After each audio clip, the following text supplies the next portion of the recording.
Assalamu alaikum and hello everyone.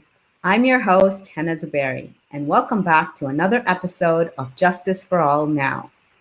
You're watching us on Muslim Network TV, where you can sure to find awesome Muslim focused TV shows, as well talk shows, as well as other things that interest the Muslim community. We're America's only Muslim focused network. You can always watch us 24/7 on Galaxy 19, Roku TV, Amazon Fire TV, and soon Apple TV. So today we wanted to discuss a really important topic, specifically when it comes to the American community in the United States, and the Muslim community in the United States. With drastic increase in Islamophobia and hate crimes, both after 9/11 and after Trump's election to presidency, the Muslim community has gone through numerous obstacles to establish Islamic institutes in the United States. In this process, Muslims have experienced much discrimination from zoning officials, local zoning and planning boards, and governing bodies, which hinder the opportunities to purchase land or property to build mosques, schools, and community centers. We've experienced this locally here in the DMV. A very large Islamic school was moving into a beautiful rural area where another school used to exist, a Catholic school. Yet the reaction of the community and what was used, the laws that were used to keep the school until they fought the lawsuit for almost 2 years and they lost. And it was a big blow to the community because this was a beloved school that a lot of people wanted to grow. It had outgrown its building. So to discuss these sort of issues and much more, joining us today is Matthew Yusuf Sykes. Yusuf Sykes specializes in civil litigation under the Religious Land Use and Institutionalized Persons Act, known as RLUIPA, which involves local governments that infringe upon Islamic religious practices. Prior to establishing the law office of M. Yusuf Sykes, Mr. Sykes engaged in extensive studies of Arabic and Islamic law in Fez, Morocco, where he lived after working as a litigator for Covington, Burling in Washington, D.C., amongst other firms. We welcome Brother Sykes to the show, and we look forward to having a robust discussion with him. Thank you so much for being here. Thank you for having me. Assalamu alaikum wa rahmatullah. Wa alaikum assalam wa rahmatullah. So I'm looking at this report that mentions 53 mosques that have experienced land use discriminations due to zoning laws. We're also, one of the other hats that I wear is I'm the editor-in-chief of Muslim Matters. So this issue crosses my desk a lot. We often get articles written by people who may have experienced it, or comments from people, or suggestions that people need to write more articles about this. So I wanted to, first, let's start with you. Tell us more about yourself, where your background. We heard a little bit about your studies in Morocco and your work in Washington, D.C. What made you finally decide to open an office specifically for religious land use cases?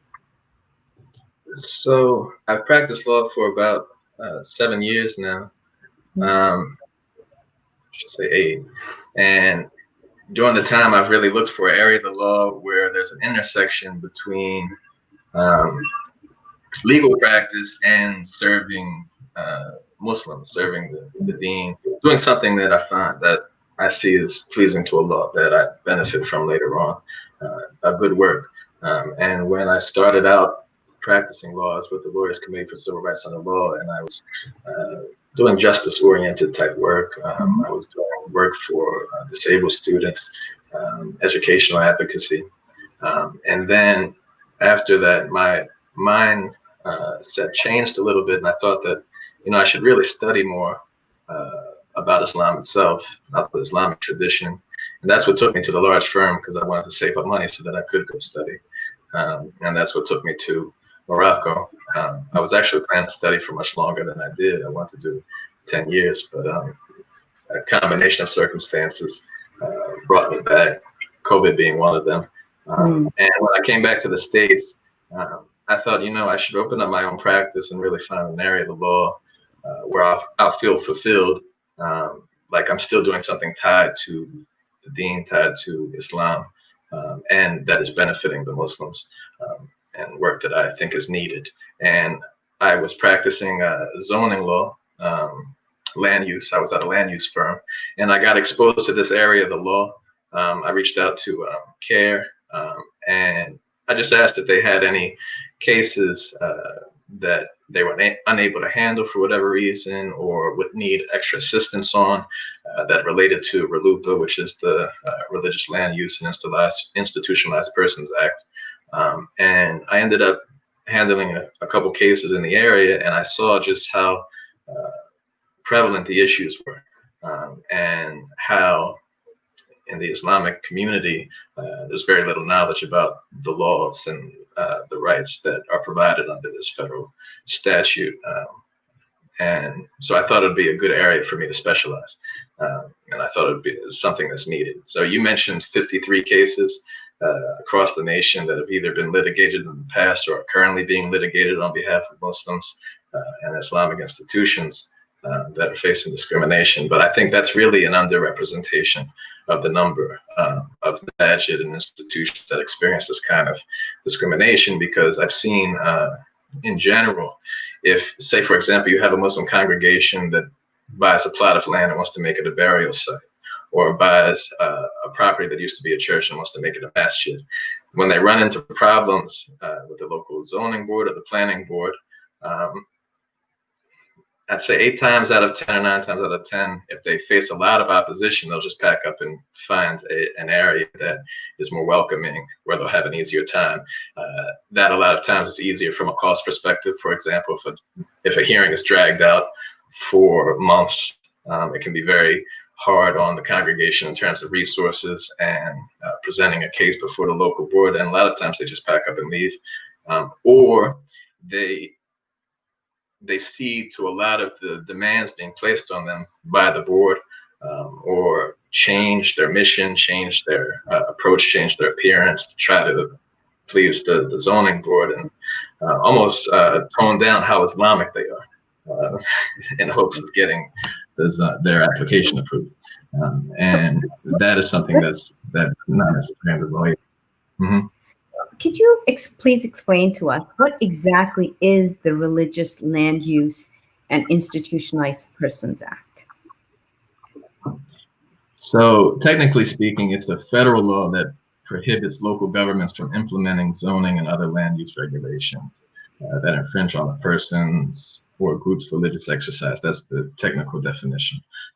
But it's basically a law that protects against religious discrimination in land use. So if a congregation or an individual, a group of individuals, or an institution, a nonprofit, buys a property or buys a plot of land and wants to use it for religious exercise, the law basically says that the township cannot substantially burden their religious exercise.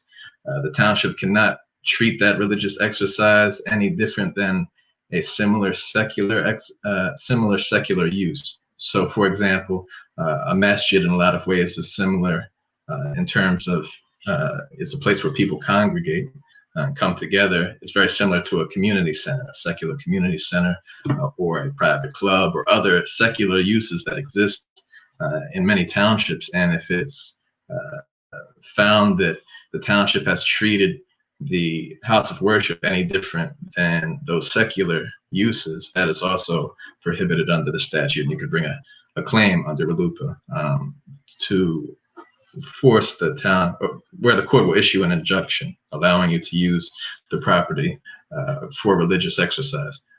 It also provides, the statute provides that it's illegal to discriminate in terms of religion or religious denomination. So a township or a local municipality cannot treat for example, masjid any different than it would treat a synagogue or a church? To give you an example, I had a case where the church was sold to a Muslim congregation wanted to turn it into a masjid.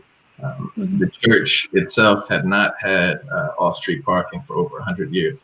But when the congregation bought it and wanted to turn it into a masjid, all of a sudden the township wanted to impose off-street parking requirements and require the masjid to buy property. So that's an interesting way of, like, a lot of people don't even look at that as something of concern until their community has experienced that. So what are other ways that you've seen how these laws have been used to discriminate against Muslim communities?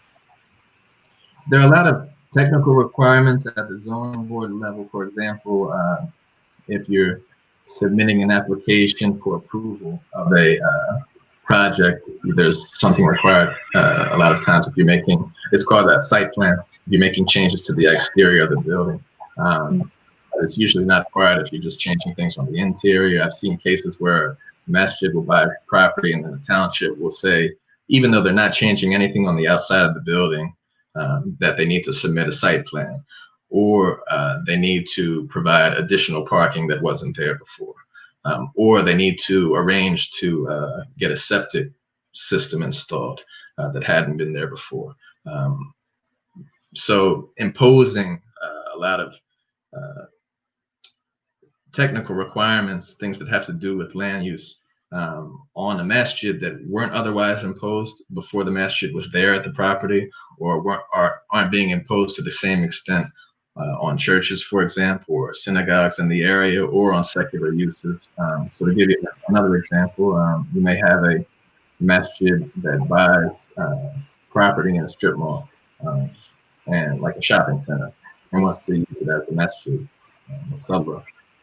And the township denies the use because they say there's not enough parking, and it requires them to do things like submit site plans and install other systems in the property that weren't there before. But then when a lawyer comes in and submits a request to the township to see how the township has treated other churches who have sought to do the same thing, they find that those requirements weren't imposed on the churches, or they weren't imposed on the synagogues. And that would not be the Muslim congregation at the time. Does some of this surprise you? Not at all. Not at all. It doesn't surprise me because Islam is something that is new somewhat in the U.S. I mean, it's been here, but in terms of Islamic institutions being widespread, I still struggle a lot of times to find a place to pray when I'm traveling or when I'm moving between areas, and people don't have a lot of personal connections, direct connections with Muslims. So I think that void is filled by what they hear in the media, what they see in the media, stereotypes about Islam. So when all of a sudden they get notice, before you go before the board for one of these hearings, they have to send out notice to the people in the neighborhood that live close by. When they receive notice that a masjid is going to be built in the neighborhood, their first reaction is a lot of people get scared, or they see it as a threat. They hear about stories of these places being hotbeds for terrorism, or for they have got all kinds of stories in their head. So even if, and you get hearings where the neighbors will turn out and say some of these things explicitly, where you see the kind of discrimination at play. But even when that doesn't happen, you can have a lot of these stereotypes that may not be said, but there are subtle things that a board can do to stop a masjid from coming into the community, like what we're talking about in terms of imposing certain requirements that weren't imposed before on different congregations of other faiths, as a way to discourage a masjid from being established, or for discourage an Islamic center from being established. So it doesn't surprise me at all. When we look at these cases, especially, let's talk about like some of the more famous ones that we have witnessed is the Islamic Center of Murfreesboro in Tennessee. it faced much community opposition.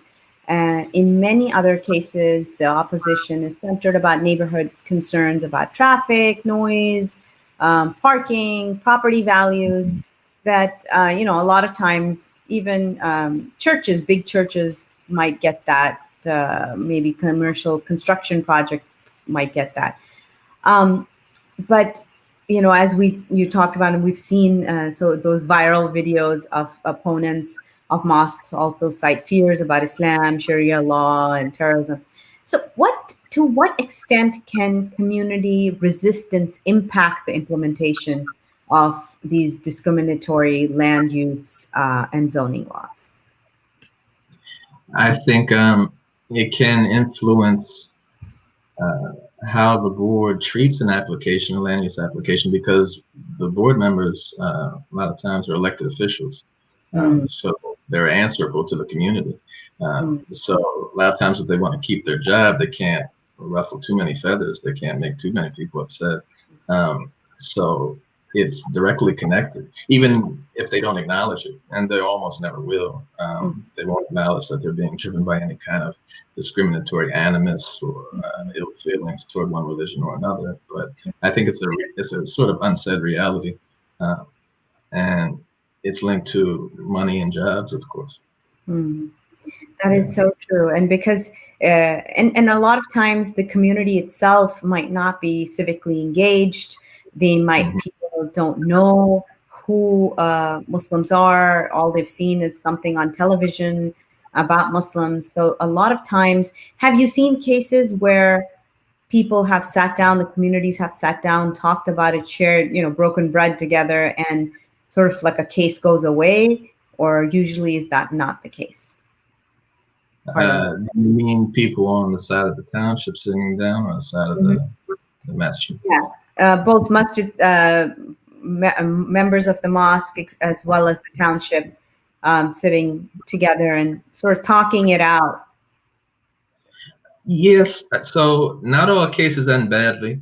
There are a lot of cases where you may have a more tolerant board, or a board in a township that has a larger number of Muslims, where Muslims are more established, and Muslims come in front of the board to say build any kind of institute or establish a burial site or anything, and the board has legitimate concerns about traffic, maybe because, say, this masjid or Islamic center is in a completely residential neighborhood and has a lot of congregants, they'll need a lot of parking, and they will discuss conditions that can be placed on the use, so that the township doesn't run into issues in terms of traffic, board has public welfare, that kind of thing. And at the end of the day, everyone's happy. Maybe the applicant, the congregation makes some exceptions, or they have to can be placed on the use, but at the end of the day, they're small. Like, they have to install some additional parking, but not a huge amount. They have to comply with other kind of requirements, like lighting outside the masjid so that neighbors aren't disturbed, restricting lighting or restricting hours of use, that kind of thing. So that happens a lot as well. But it's interesting because I think another thing that interested me in this area of the law is that there are a lot of issues that are untested, because there are not too many lawyers litigating in this area, not too many people focus specifically on it. So to give you an example, it's just something I've thought of. When you go to the Muslim world, you hear the adhan outside the masajid, and you can hear it if you're in the neighborhood, just like you can hear church bells in the US, but I haven't seen a masjid that places speakers outside the masjid to call the adhan. But there's an argument that it's essentially the same as church bells. And I think is a good argument, so that if the township tried to treat the adhan any differently, that you can make an argument that that's illegal and prohibited under RLUIPA. And I think it's an untested area. And I think there are a lot of examples of that. So it's another thing that interested me in this area of the law. That's actually, yeah. I think Canada recently, after COVID, in several towns allowed the adhan to be transmitted, and it was a beautiful and very spiritual moment for those people from that town. But I haven't heard of anybody really doing that here in the United States, and I don't even know what the reaction would be like. I've seen a trend, at least in working on these kind of cases, where Muslim congregations will water down a lot of what they want to do before even coming to the board. They'll restrict themselves so as not to scare or upset anyone. They're so worried about scaring people that they'll come in front of the board and they've already made placed a lot of conditions on themselves that they don't need to place. They'll come and say, so let's talk about that. I want to highlight that. Give us like your top tips to Muslim boards to get justice for them, to make just going in. What should they be looking at? What type of people should be on the boards while you're going through building a masjid?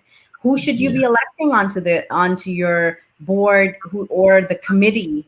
What sort of people are effective leaders? Like, should you have a whole committee of doctors trying to do this, or who do you recommend that should be on planning committees of mosques, and what should they be doing? So I think any board should be well-rounded.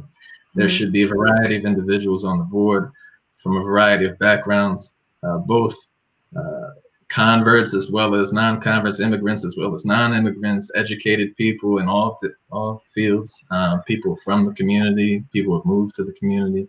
There should just be a diversity on the board in terms of backgrounds, because with each person that has a different background, you get a different perspective, and maybe someone who knows a piece of information that others don't know. So that's helpful. And for example, if you just had one lawyer on the board who knows about RLUIPA, all it takes is one person to bring it up, and then the others can do the research. And maybe one person who deals with construction, or someone who has a background in that area who knows some information related to it, and can point the attention of others to certain issues. So that's key.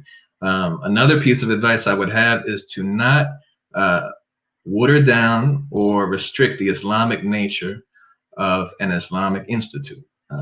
Don't, for example, think you need to make it interfaith, or you need to, instead of trying to get a use as a masjid, you need to go in and seek a use as a community center, because you think that might be more palatable to the board. Because when you do that, if you create a question as far as whether it's a religious organization or a secular organization, you could give up your rights under RLUIPA. RLUIPA only protects religious organizations, and you have to show that a religious exercise is affected. So don't restrict yourself to the point where it's questionable whether you're even a religious organization or whether you're an Islamic organization. It's better to be completely upfront with all of those things, and that's a better way to protect your rights under the law. Because if it's questionable, then you give yourself gray areas, and it's harder to prove a case later on if you need to. True. Very true. So that's really important to know, is not to water it down, and to make sure that you pass the litmus test of being a religious organization even for yourself before even going in to the board. One of the things that I wanted to ask was, have these discriminatory laws been challenged enough in order to allow for Islamic institutions to flourish? Have the zoning laws worsened, and have they worsened in spite of the fact that there is a religious land use and institutionalized persons act? Or I would love to get your comment on that. In terms of just the trends, so the nature of zoning law is that it's unique to each specific municipality. Each municipality and each county will have their own zoning boards, and you get a lot of diversity in how the boards function from one town to another, depending on the population of the town, depending on a lot of factors, the income levels. So it's hard to paint with a broad brush in terms of how the whole country is doing in terms of this discrimination. But like I said earlier, I think that number that you mentioned in terms of the 53 cases that are litigated, I think that's a vast underrepresentation of the amount of discrimination that religious institutes face in trying to build Islamic schools or masajid or other Islamic institutes, because a lot of it's overlooked, a lot of it's swept under the rug. So you don't have very clear statistics or accurate statistics about how often this occurs. But we all have our anecdotes and personal experiences. There have been cases filed and won too, right? CARE has won some cases. Yeah. Muslim Advocates has recently won a major case. Can you comment on some of those cases? Yeah, so to give an example of a well-known successful case in New Jersey, the Baskin Ridge case, where you had the township placing different parking requirements on the masjid because they were saying that the nature of Islamic worship is that it generates more traffic. And the court said that that is illegal under RLUIPA, that you cannot say that, oh, this one religious denomination, their practices are different, so they need to be treated differently under our zoning code. No, if there's a parking requirement, it has to be applied uniformly, regardless of the denomination or the specific religion at issue. And there was a large settlement in that case, and there was also a lot of examples of just outright and explicit discrimination. You had ISIS written on the mailbox of the masjid, and neighbors were coming out to the boards. That happened. Did that happen in Virginia? That happened in New Jersey too. It's probably happened in more than one place. Yeah. Yeah, we had a case in Virginia, I believe, that one of the imam's mailboxes was shot up. So while they were going through their expansion project. So yes, it is. This is a manner that it places across, and you would think that it would just happen in rural areas, but even in places where there are large amount of Muslims and people are used to Muslims and their practices, a lot of these cases still occur. One in 2010, like right in New York City, was the proposed Islamic Cultural Center near Ground Zero. So, at that time, I believe, so before then, I think the record says that there were only 2 cases that were brought to CARE's attention, but then in 2016, they recorded 14 cases and a 50% increase in reports of anti-Muslim incidents, including vandalism, employment discrimination, and denial of services. Have you seen similar occurrences in New Jersey? So it goes beyond my experience in this area of the law in terms of time frame. I've been practicing since 2011, but in terms of focusing on this area of the law, specific area, is more recent. So, like for example, I heard of the case in 2010 in New York, but at the time it wasn't on my radar as much. So I couldn't really give you an impression in terms of, other than just my general impression based on just my experiences here in America and being a Muslim and also being a convert. My general experience is that animus and discrimination that Muslims face has increased. And like I said earlier, I think it's just a product of public perception, both a spotlight being placed on Islam, and that affecting public perception when a lot of the media is negative. To give just an example, I've never seen, for example, a primetime media story. Maybe they're out there like on BBC, but at least in terms of the American networks, primetime media coverage of the number of pilgrims during Hajj. It's just like the large gathering of people anywhere in the world, all with a common purpose. And it's just amazing when you think about it. It doesn't happen in general anywhere else in the world, but it's rarely even, I never even knew it occurred before I became Muslim. I didn't know it was happening.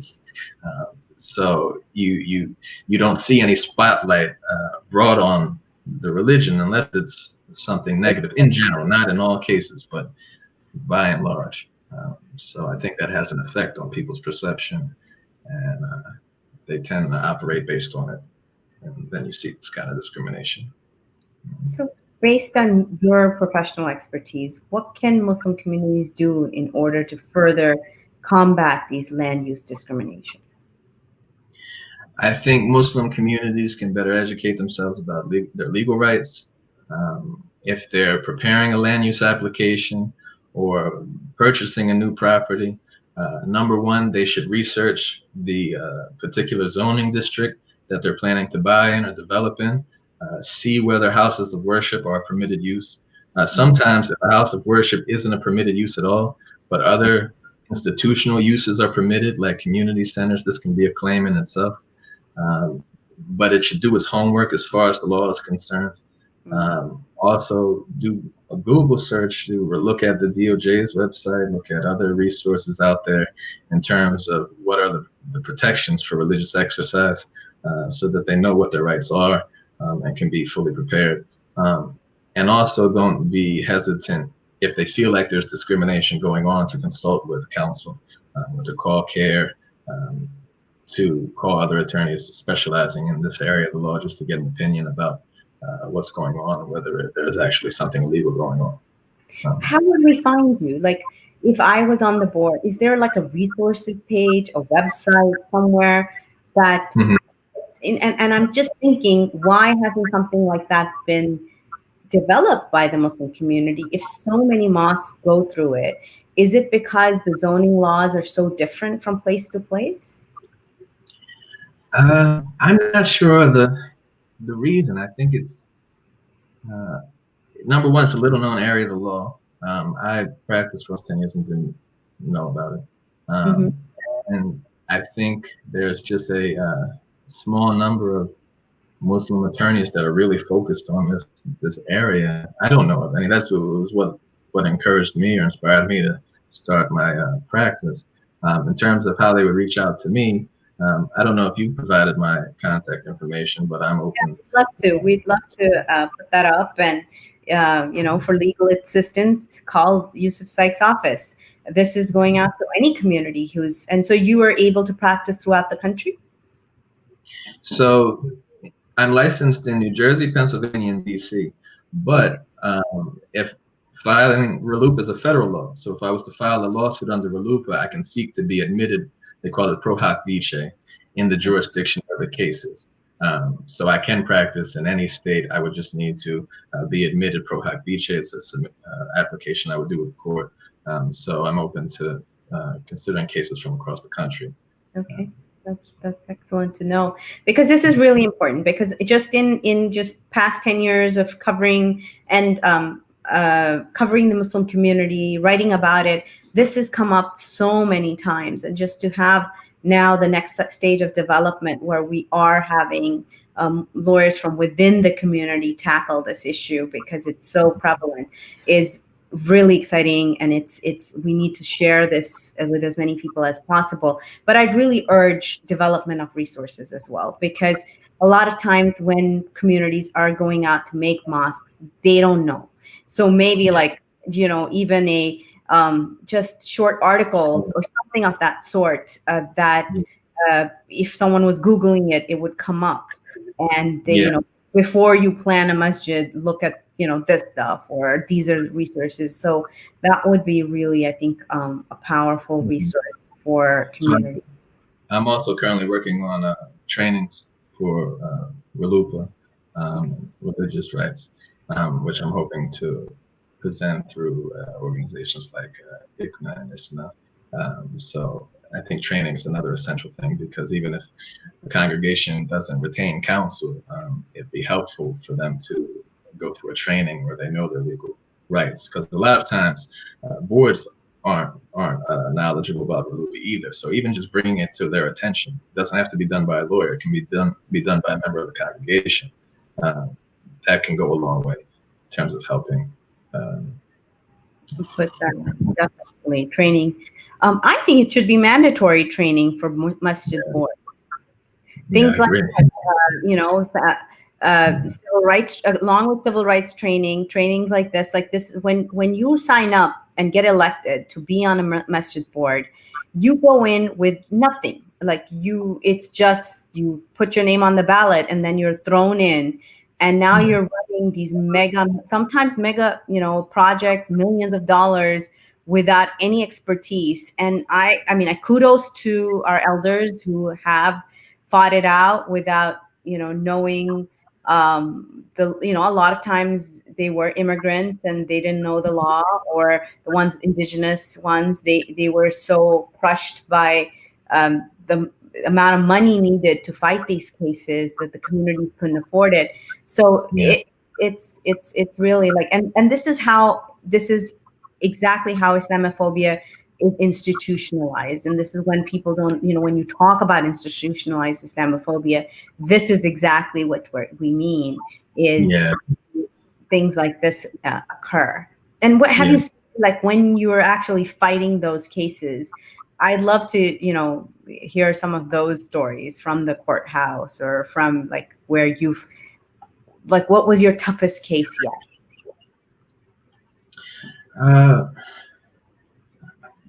Because my cases are still ongoing, I have a feeling in terms of what will be my toughest case. It's a case. So, and because it's ongoing, there's only so much I can say because of the confidentiality issues. But just in general, what makes for a tough case is when you have mixed uses. For example, if you have an Islamic institution that rents part of its space to a secular school, or uses part of it for secular use, that has other uses within the masjid, or accessory uses that go with the masjid, like exercise areas, or basketball courts, or other things that are also used by non-members of the congregation, say by other groups within the township. Then it becomes a question of whether those particular parts of the building are being used for religious purposes, for religious exercise. So those make for tougher cases. And it's an area of the law that is unsettled across the country in a lot of areas. So the law varies from jurisdiction to jurisdiction, and new laws always being created under RLUIPA. So in general, when you get a big case, say involving a big community center or Islamic institution like that, that's large, that has a lot of different mixed uses, it can make for a harder case than just your general masjid, for example, like your traditional masjid. That's very clear that it's just a purely religious use. So when we look at cases like, for example, what happened in, and I hope I'm pronouncing this right, Bayonne, New Jersey? Bayonne? Bayonne, yeah. So this was in 2017, where, the chairman of the zoning board literally had to reprimand the group of people who had come in, because said that they were, it's not a religious issue, it's a zoning issue, and don't make it, So when are those things conflated? Like, when is it really a zoning issue, and what should Muslim communities look out for? Like, so we're not really breaking the law. And a follow-up to that is, can zoning laws be changed? So I think my number one point in response to that would be that just because it's a purely zoning issue doesn't mean that you don't have a case, because you can have a purely zoning issue that creates an undue burden on religious exercise. For example, if you have a zoning district that just does not allow for houses of worship, and that's not just for masajid, that's for any house of worship, but it places a burden on the masjid because other areas within the township are unavailable for development, and it's really the only area that's feasible for them to build, this area that does not allow houses of worship. That's a purely zoning issue, and you could say it's not based on Islam or any one denomination, but you can still have a challenge or a case under RLUIPA. And so And your question, I think, had two parts. I mean, in terms of, could you repeat it for me? Yeah, the second part of my question are, can zoning laws be changed? So if is it a hard and fast rule that can never be changed? Is there a methodology for that change? Because there are places that used to be residential, and now you see commercial. They become commercial. So yeah, if you could talk a little bit about that. Yeah. So zoning laws can be changed. The zoning code, each township will have its zoning ordinance that sets forth its zoning requirements, and it can change. It can go through the proper procedure within the township to change those zoning laws. Sometimes you have townships that will change a zoning law in the middle of a land use application to make it harder for an application to go through. Oh, wow. For example, you may have, there was a case that I read about recently where it actually involved a church that bought a property in a rural area that did not prohibit private institutions, but it prohibited residential uses. So in this rural area, you cannot build a house, but you could build a private institution. But after the church went to develop the property, the township passed an ordinance saying that you could not have a private institution in the area. And that was a successful case because they were successful in showing that it burdened religious exercise. You can have zoning boards that change the zoning laws in the middle of an application. That's fascinating to hear. I mean, and it does get and sometimes, like when I look back at the case over here locally of the Islamic school, sometimes it is valid that there will be much more traffic coming into the school in the morning, in the evening, but then it was a school beforehand too, so there must have been traffic in the morning and evening as well. But one of the things mistakes that I think some of the community members did is they released, and I don't know, maybe it wasn't a mistake. I would love to get your opinion on this. They released a model of what they proposed would look like, because that helps with fundraising, right? Like if it was a beautiful architectural rendering of a beautiful mosque, and then the school, and then a hostel, perhaps a university campus, because it was 62 acres of land or something, 100 acres of land. So a lot of land. So they did have that capacity to build. But when people saw that and they're like, hey, we live out in the rural area, we want horses, we want peace and quiet, we don't want this in the middle of our so that's seeing something like that, what is your reaction? So even if they released plans showing that they were planning a huge project, it shouldn't be the final determining factor in terms of their land use application, because when you look at these cases, the courts always they look to see whether there were conditions that could have been imposed by the board where they still allowed the use, but just with conditions. So instead of denying the use outright, the board could have said, look, you're going to have to downsize. You can't have this specific use or that specific use, or your number of congregants has to be limited, versus just outright denying the use. So I don't think, even if they released huge plans, those plans can be changed. And that's something that needs to be mentioned to the board. If the board seems inclined to deny an application outright, they need to be reminded that no, you can impose conditions. You can limit the use somewhat so that your concerns are addressed, but you don't just outright deny the use so that the congregation can't even use the property. Which happens a lot of times. And there's a huge loss in donations, money is lost, time, a lot of time's wasted. It causes a lot of damage for the congregation. Do churches face similar discrimination ever? Yes and no. So there are cases out there, a lot of cases where there are undue burdens placed on churches.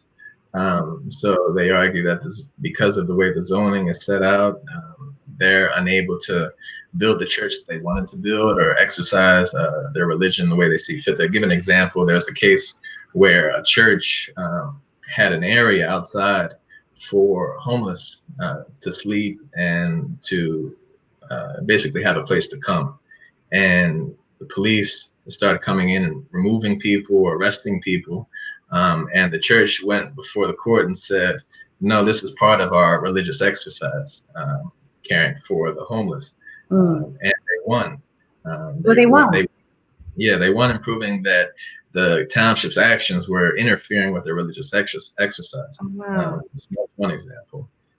But there are a lot of cases out there with churches. I think in terms of just the RLUIPA precedent and law in general, that you have more cases involving churches because Christianity has been here longer and it's more widespread, and there are more opportunity for people to bring cases, even if they're not valid cases. There are a lot more cases that are brought versus a relatively small number of cases I think that have been brought on behalf of Masajid, because as a community, I don't think we're as enfranchised, and even though we're getting there, but it's a matter of income level, how enfranchised, how the roots in the community that gives you access to things like legal services and wealth that's necessary to bring these kind of cases.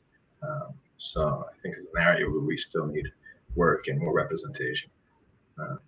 So as we're wrapping up the hour, we talk about this case where the New Jersey Township had to pay the masjid $3.25 million to settle a discrimination lawsuit. So do you recommend mosques who perhaps have been through this to contact you as well? Would this be a case that perhaps, even if they don't go ahead and build the mosque there anymore, would this be a route to take to sue? So some of those costs could be that were reincurred could be won back. We see right here that this New Jersey mosque won $3.25 million. That could be another money. Yeah, definitely. If there's a case there, if the law's been violated, then I don't think a mosque should hesitate to resort to the courts in terms of getting the use they want, the religious use. Now, we didn't mention this, and I think it's something that should be mentioned. What can you get under RLUIPA?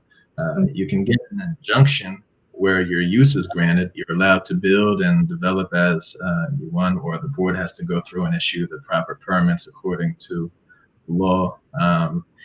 And if there was any damage that was done by the board's actions or by the township's actions, by the local government's actions, where you can show that, look, we lost X amount of donations because we had to be closed during Ramadan, for example.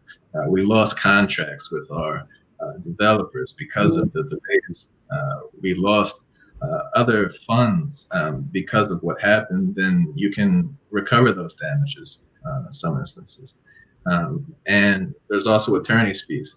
So if you have an attorney willing to cover the case on a contingency fee basis, and what that is he'll seek to recover his fees at the end of the case versus at the beginning where they would be out of pocket. So we're looking at the fee shifting provision where if the plaintiffs are successful, then they can get their attorney's fees covered as well. And I think that's part of how big that number is in the New Jersey case. I think attorney's fees were included as well. That's really great. That's a positive note to end on. Well, thank you so much for being here today. And this is absolutely a justice issue. Our show usually deals with larger, broader issues, but this is something institutionalized. When things like these are institutionalized, that's when you know that your country itself is headed towards fascism, especially under a administration that is not friendly to Muslims in many, many, many ways, So this is something to just keep all of us to keep an eye on. Please do use the legal assistance. Contact Yusuf Sykes at 609-470-8219, and we're grateful for him to be on the show, and we're grateful for your audience. Thank you for joining us and being with us. Assalamu alaikum. Wow. Islam.